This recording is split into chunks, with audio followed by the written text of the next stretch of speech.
Abra sua Bíblia.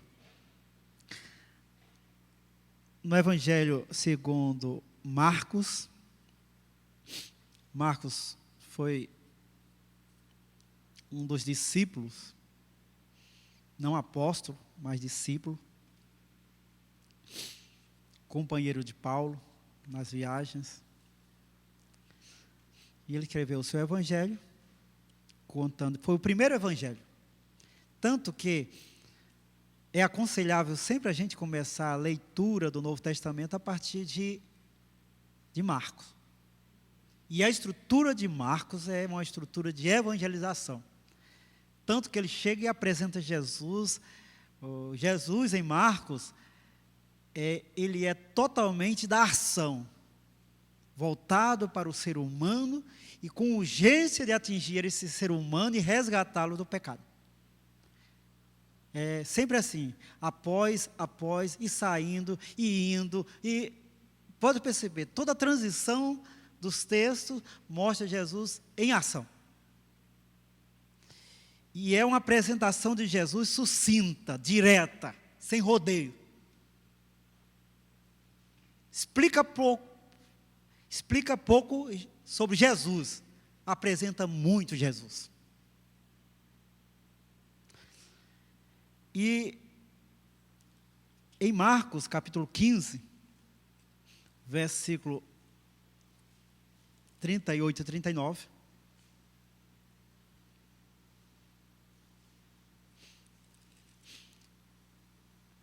está escrito: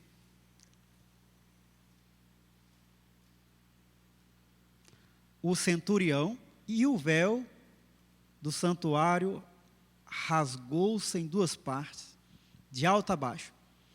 O centurião que estava em frente dele, vendo que assim expirara, disse: verdadeiramente, este homem era o Filho de Deus. Se aproximando da sexta-feira, chamada Santa, que nós relembramos a morte de Jesus, selecionei esse texto e o tema, o centurião e o discernimento do evento da cruz, para nós refletirmos nessa noite. Por quê? Porque todas as expressões teologais da nossa fé, da nossa teologia, tem a cruz como fundamentos. Sai a cruz, o evento da cruz, a morte de Jesus, como fundamento, tudo perde o fundamento. E para discernir bem aquele evento, é necessário aprender com esse centurião 3 posturas. Postura é ato de se posicionar corretamente diante de algo. Não pode ser de qualquer jeito diante da cruz. Tem que ter uma postura. E eu acredito que esse centurião, interessante que é um homem, um personagem emblemático, é apresentado só pela profissão, mas é alguém que se posiciona corretamente diante da cruz, através de 3 posturas. A primeira, que eu chamo da necessidade de ser teólogo, homem de fé. Que é justamente isso. O termo teólogo tem que ser e tem que ter um sentido prático. Teólogo como pessoa de fé. Não é pessoa que estuda teologia, estuda Deus, mas não. Teólogo é alguém que tem fé, expressa fé, vive fé. É aquele que percebe o palpitar do coração de Deus e, por fé, é sensível ao despontar da graça e da ação divina na humanidade. O coração de Deus está pulsando e o teólogo, o homem de fé, escuta o coração de Deus. Nasce a graça, ele percebe o nascer da graça. Como teólogo, homem de fé, o seu lugar é ao pé da cruz, de frente do crucificado, olhando o seu rosto. A multidão está ali, existe um certo alvoroço, é choro, é grito, é denúncia. Mas esse centurião, esse homem, esse teólogo em construção, mantém o seu olhar no crucificado. Porque daí nasce o teólogo, o homem de fé, do olhar da cruz e do crucificado. Martinho Lutero afirmava que somente a cruz é nossa teologia, é nossa questão de fé. Porque não existe outro lugar qualificador do teólogo, o crente, do homem crente, da mulher crente, senão a cruz. Então, verdadeiramente, o homem de fé, o teólogo, tem que ser um admirador e perscrutador da cruz. Ele tem que entender tudo o que aconteceu ali no Calvário. Toda a dinâmica, toda a dimensão, toda a construção, toda a importância e significação do Calvário. Porque essa é a função dele. Ele existe, ele nasce justamente para a cruz e da cruz.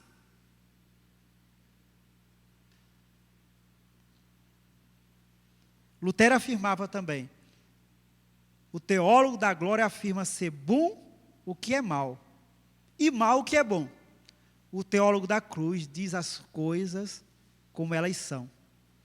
E percebam, aqui nós temos duas pessoas diferentes. O teólogo da glória, que diz que as coisas são, mas não são, vive uma enganação, vive da superficialidade, não se compromete.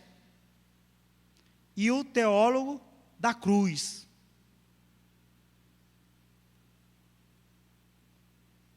que as coisas, ele quer discernir bem, e discerne bem. Discernimento como a arte de olhar e ver, e procurar, e entender as coisas em sua natureza real. Tanto que a Bíblia nos ensina e nos ordena a ter discernimento. O teólogo da glória não. Diz que algo é sem ser. Mas ali ao pé da cruz estava um teólogo da cruz.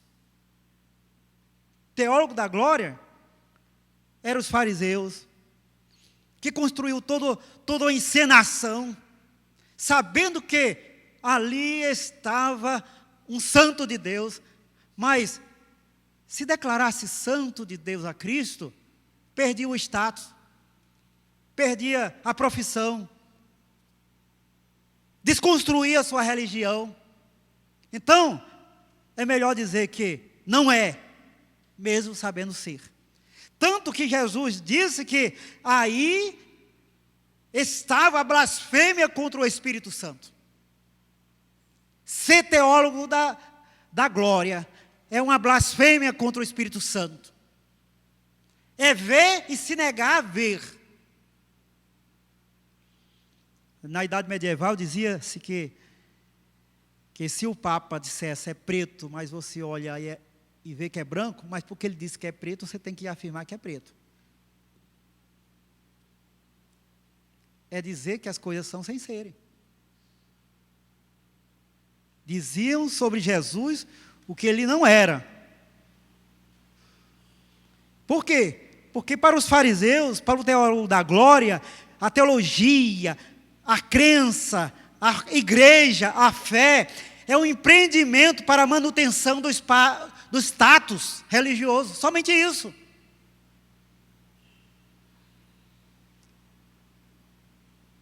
Perceba, na teologia da glória não existe inocência.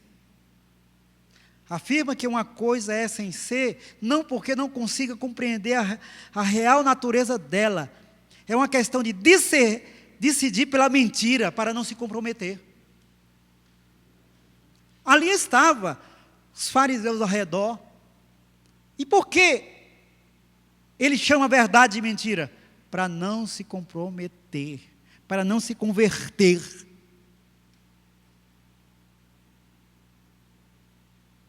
o centurião se posiciona diante da cruz.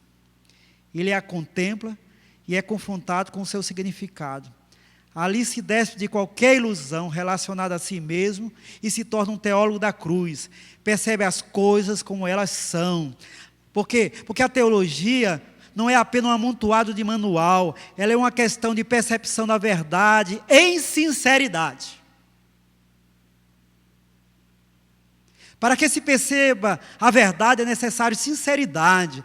A verdade não pode ser percebida se o coração estiver cheio de falsidade e de vãs intenções.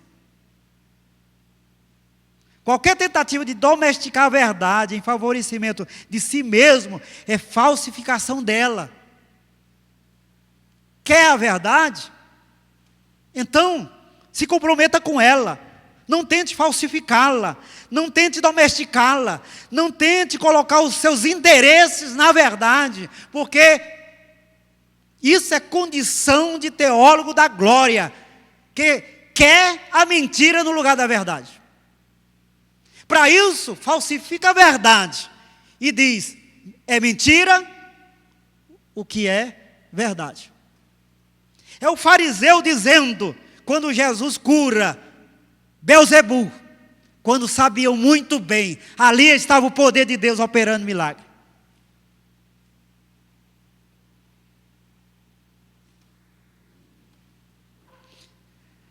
Na ressurreição, os guardas foram subornados. Mesmo sabendo que naquele lugar a ressurreição tinha acontecido. Por que foram subornados? Amaram mais a mentira do que o poder da ressurreição. Ao invés de se tornarem proclamadores do triunfo da ressurreição sobre a morte, passaram para a história como divulgadores da maior mentira que alguém pode produzir.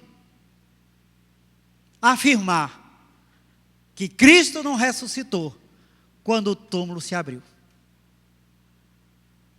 Diante do crucificado encontra-se um teólogo da glória em formação. E é básico no treinamento a percepção da cruz como fundamento da verdade.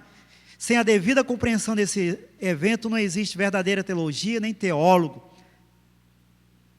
Ali está se formando um teólogo, uma pessoa de fé, o centurião.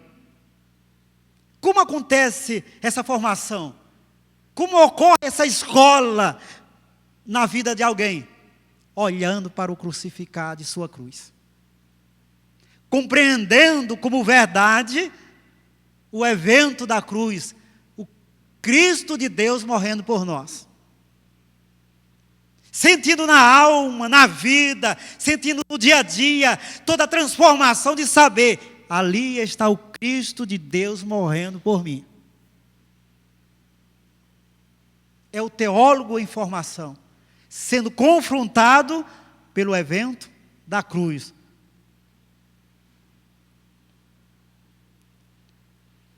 Com a devida percepção da cruz, o centurião pronuncia a verdade. Não a sua verdade ou a percepção da verdade a partir dos seus interesses. Ele não se deixa subornar por seus interesses. É atraído pela grandeza e beleza de perceber as coisas como são. Agora não mais padece de cegueira. Enxerga perfeitamente a cruz como evento messiânico. Deus estava em Cristo naquela cruz, reconciliando o mundo consigo mesmo. A verdade torna-se seu credo, sua fé, sua pregação, sua religião, sua vida, sua respiração. Não qualquer verdade.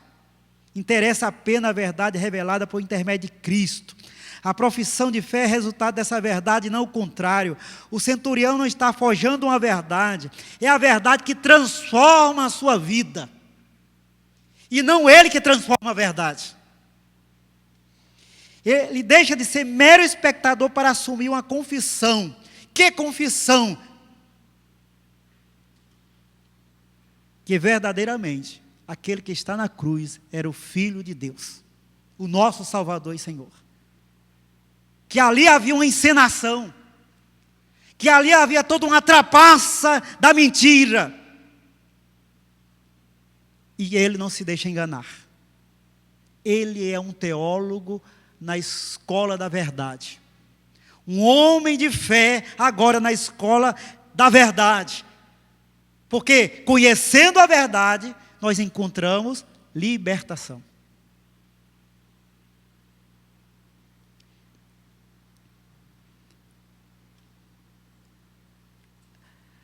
Mas não somente a postura de ser teólogo é necessário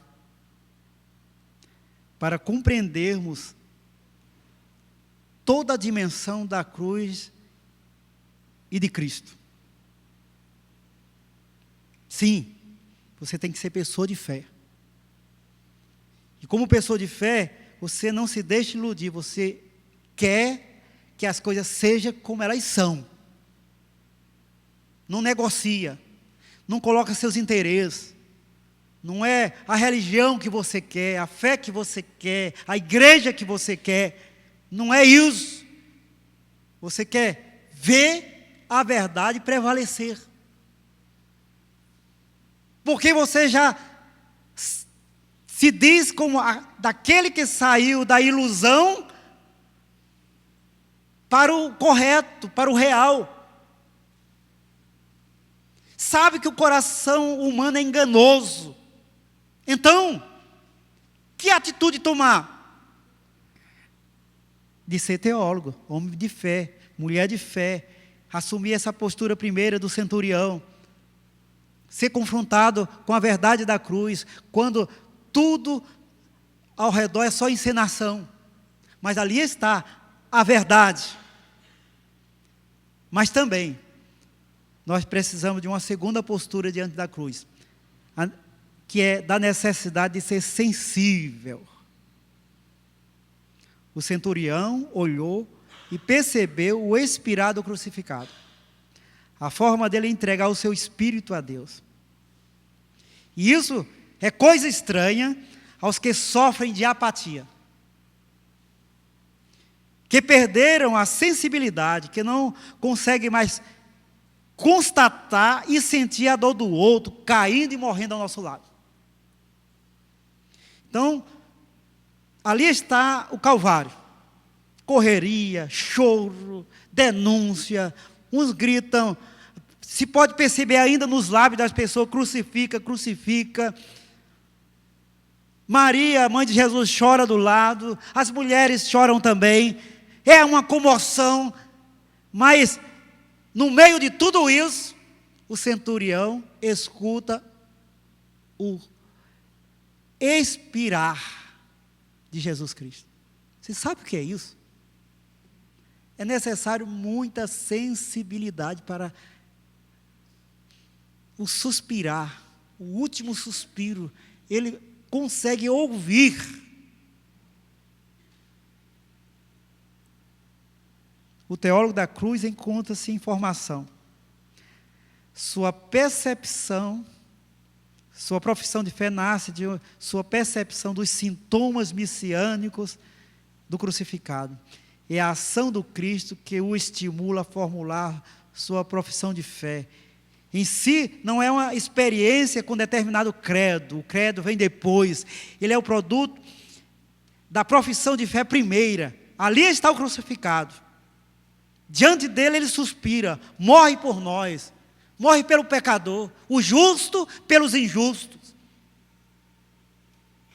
Isso abafa toda a comoção ao redor. Seus ouvidos, seus sentimentos, seu coração, sua alma, só tem uma audição. O grito da cruz. Mas é um grito sutil, porque é o grito do suspirar do Cristo.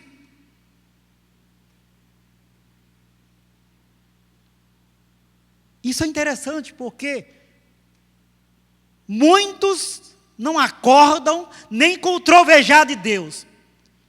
E o suspirar do Cristo na cruz, do crucificado, acorda, ressuscita, converte e torna o centurião em um teólogo da cruz em formação. E faz com que o primeiro credo surja da sua boca.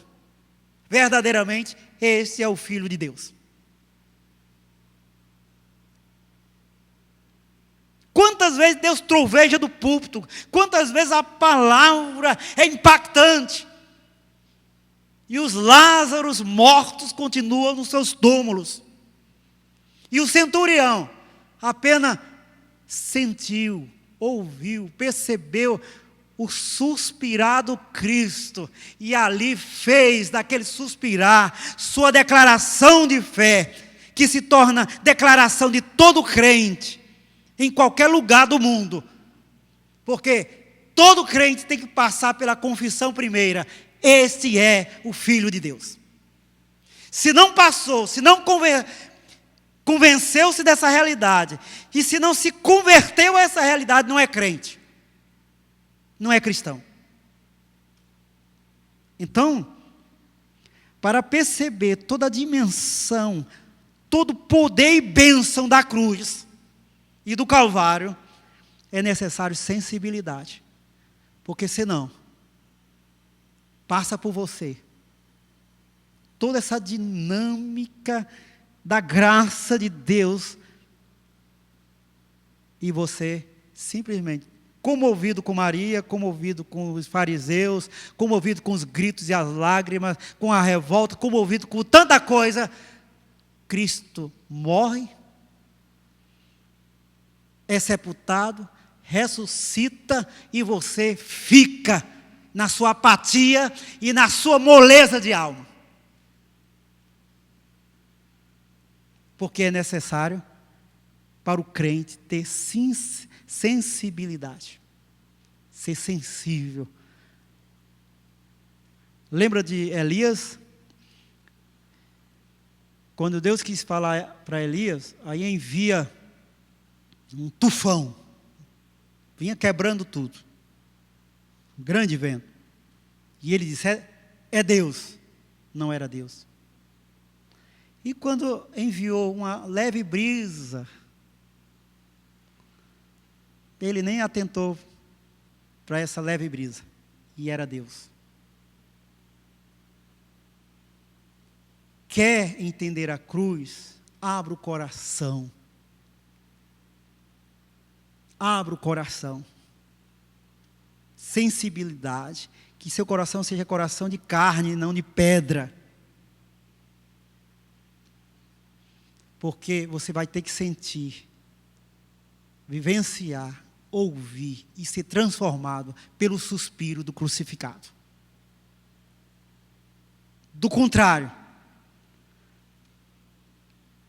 não entenderá nada do evento da cruz e da morte de Jesus. E por fim, é necessário que você assuma uma postura como necessidade de permanecer na verdade.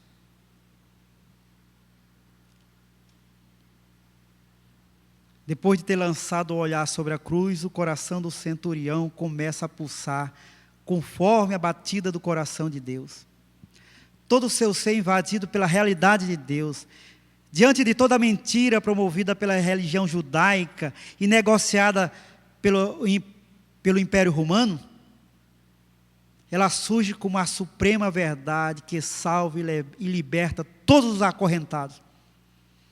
Um grito vibra em sua garganta, um clamor que ao mesmo tempo anúncio e denúncia. Anúncio revelando aquilo que está em segredo, que ninguém está vendo. Denúncia porque quer mostrar que é tudo uma encenação e uma farsa montada ali. E como ele denuncia e anuncia, abrindo a boca e confessando, verdadeiramente, esse é o Filho de Deus. Sua profissão de fé.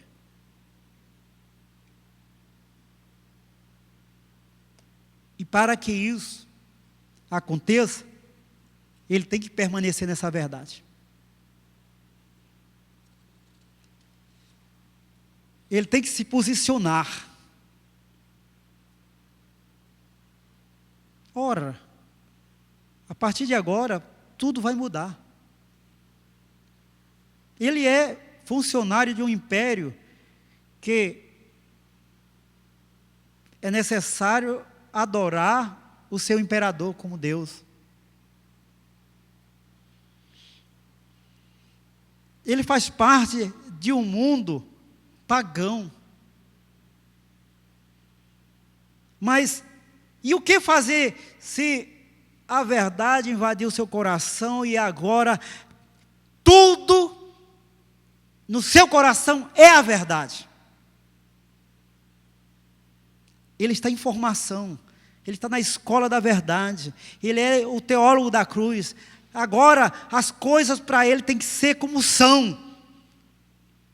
Por isso a sua profissão de fé, por isso o seu grito de denúncia e anúncio, porque a partir de agora ele está comprometido com a verdade. Porque ninguém pode com a verdade senão pela verdade.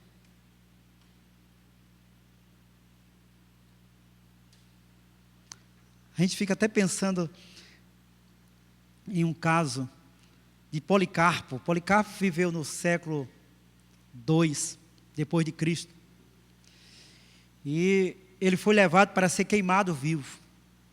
E o juiz o abordou com a sugestão que ele prestasse juramento ao imperador e maldissesse a Cristo.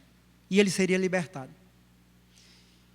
E Policarpo respondeu: vivi 86 anos servindo e nenhum mal me fez. Como poderia eu maldizer ao meu rei que me salvou? E Policarpo foi queimado vivo por não negar o nome de Jesus diante do poder romano. Sua convicção era que a fogueira que o juiz acenderia duraria apenas um momento. O castigo eterno jamais se apagará.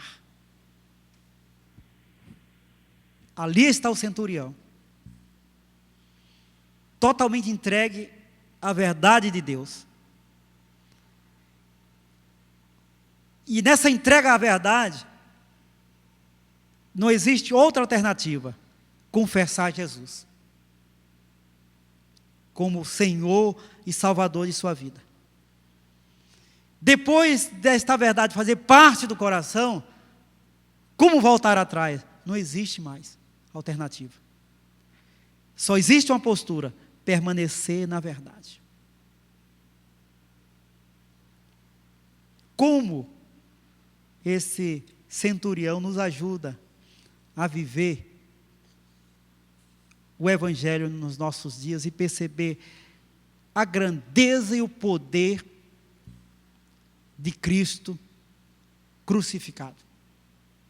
Isso é tão importante que Paulo chega a dizer que pregava Jesus crucificado, poder de Deus e sabedoria de Deus. A proclamação, a pregação somente tem poder e tem sabedoria de Deus se tiver como centro Cristo crucificado, o evento da cruz. Isso é que Paulo está nos dizendo. Como a força da crucificação, do evento da cruz, pode mudar, como mudou a vida do centurião, a nossa vida. O centurião, o seu testemunho nos chama todo dia a ser pessoas de fé no Cristo crucificado. Lembre-se, o que converte o centurião é olhar Jesus Cristo. Olha, vivemos dias terríveis, tempos tenebrosos, onde as pessoas só olham os erros de igreja, erros de pastores, erros de membros.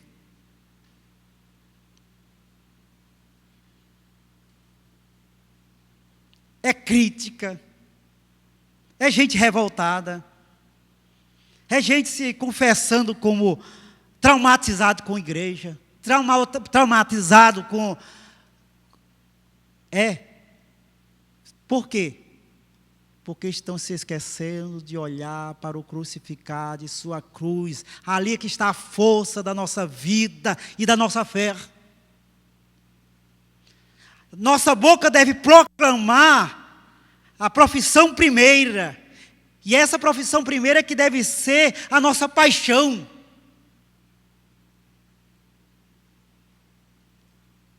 O centurião está isolado, sozinho, não tem ninguém ao lado dele, não tem ninguém motivando, mimando, cativando, não tem.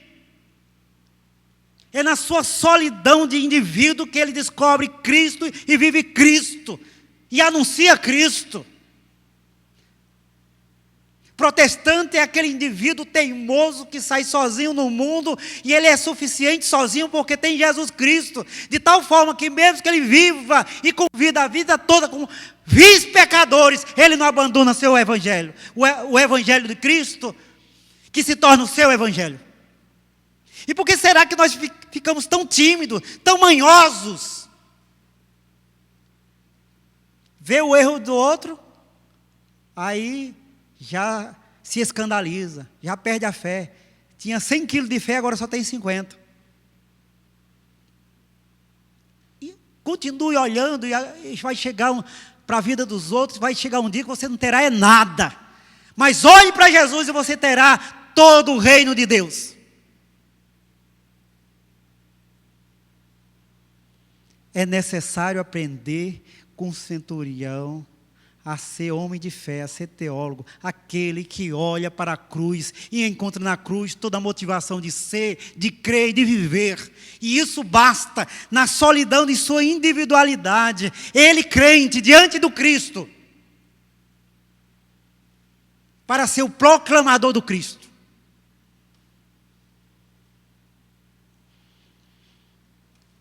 Vimos que é preciso ser sensível. O testemunho do centurião nos ensina a ser sensíveis. Igreja da sensibilidade, fé da sensibilidade. Perceber onde Deus está pipocando a sua graça, pipocando as suas intencionalidades, o seu reino. Nos unir ao que é reino de Deus e nos desunir ao que não é reino de Deus. Não é assim? Ao redor do centurião está o antirreino de Deus. Fariseus, sua mentira, comoção, tudo. Mas a audição dele está onde? O coração dele está no suspirar do crucificado, na obra de Deus. A poderosa obra de Deus, do Cristo morrer por nós, sendo nós ainda pecadores. Sensibilidade, porque Deus opera justamente nesses bastidores do reino, onde os holofotes não estão, e é preciso muito coração crente, coração cristão, coração bíblico, para escutar os gemidos de Deus, se unir aos gemidos de Deus, chorar quando Deus chora, explodir de alegria quando Deus explode de alegria. Mas não viver na falsa sensibilidade, olhando o pecado de outro, choro de outro por mimos à toa, deixar de ser igreja creche, crianças brigando por brinquedo, por dons, por talentos, por interpretações, por bíblias. Mas que não percebe o estrondar de Deus, perguntando: a quem enviarei? Ali está o centurião. Cristo suspira e ele diz: esse é o Filho de Deus.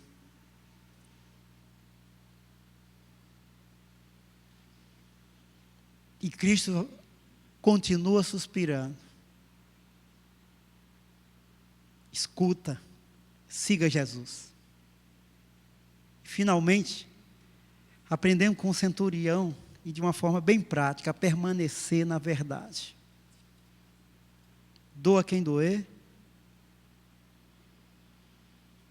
porque ela é poderosa em Deus. Você só pode com a verdade, mas não a sua verdade, não a minha verdade, mas a verdade de Deus.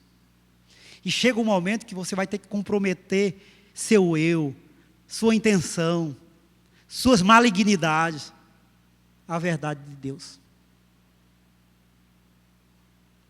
Aí sim teremos libertação. Total libertação. Jesus diz: eu sou a verdade. Conhecerei a verdade e a verdade vos libertará. Permanecer na verdade.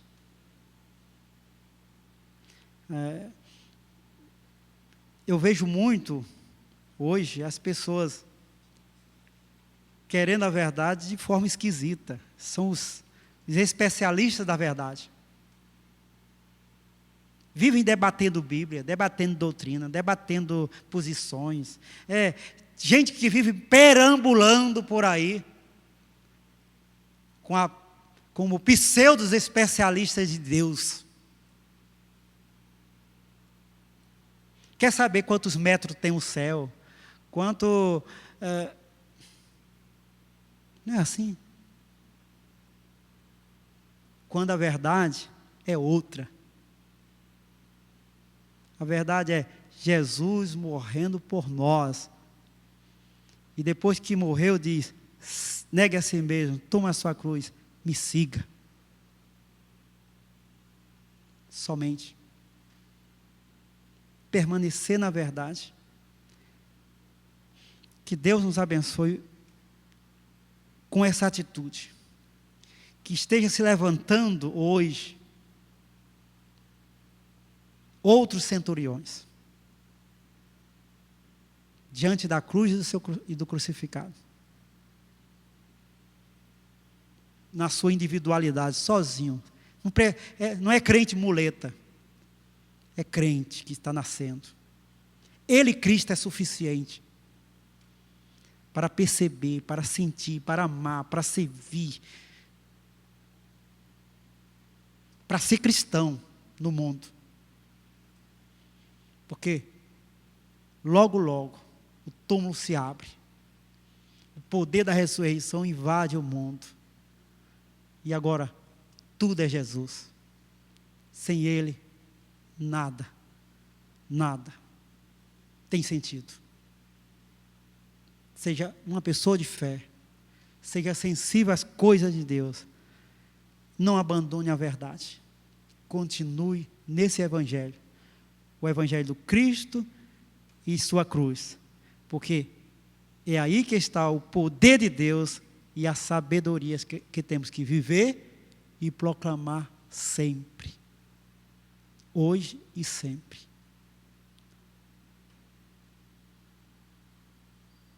Vamos orar. Se posicione diante de Cristo.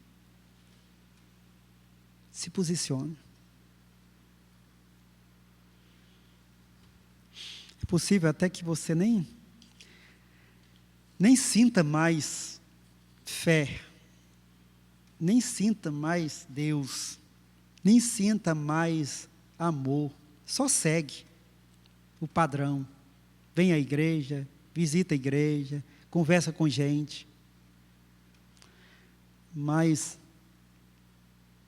essa condição de estar diante da cruz e ser transformado, de forma que o coração gera uma profissão de fé, uma declaração de amor a Cristo, verdadeira, profunda, transformadora. Que assim seja com você. Deus, te louvo pela tua palavra, que não volta vazia, porque é a palavra do Cristo crucificado, o poder e a sabedoria de Deus, que temos insistido, Deus, em pregar em nossa igreja, porque sem essa palavra que é poder e sabedoria de Deus, não existe transformação. Que teu Espírito, Deus, levante homens e mulheres com essa atitude, com essas posturas do centurião, que mesmo diante da comoção da mentira, da falsidade, das vãs ilusões, ele percebe todo o valor da cruz. Sabe que o evento no Calvário é a tua obra redentora.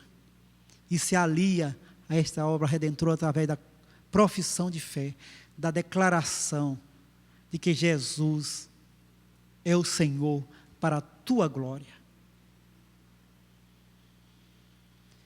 Que essa atitude, Deus, nos faça, nos transforme em crentes, em cristãos que te servem bem no mundo, na igreja, na família,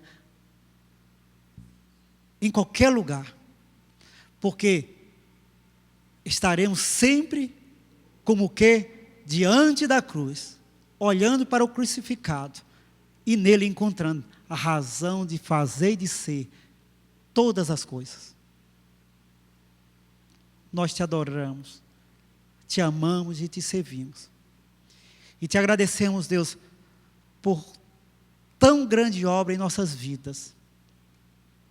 E por esta obra que está acontecendo conosco agora, de olhar para Jesus, autor e consumador da fé, compreender a força desta obra, a morte de Jesus por nós, e por essa obra encontrar todo o significado de viver, de ser, de te adorar, em espírito e em verdade.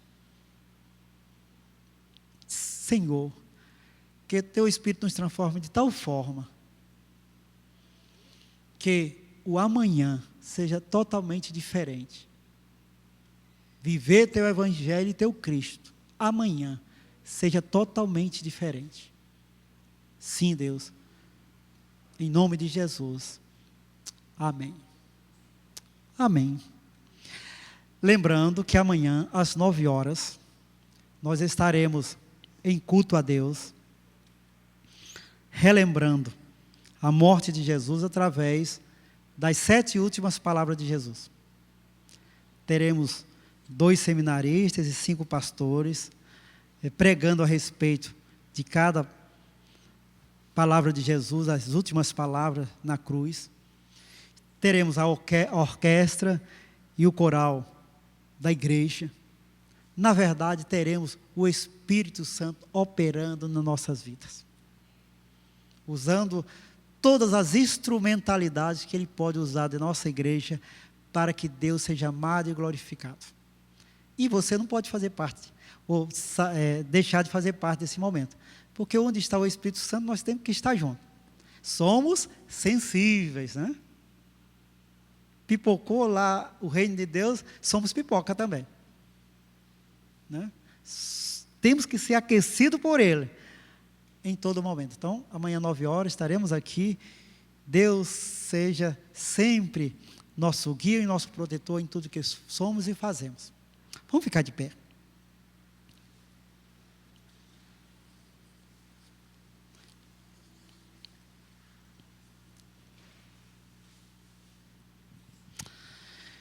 Que a graça do nosso Senhor Jesus Cristo, o amor de Deus Pai, a comunhão rica e poderosa do Espírito Santo seja com você,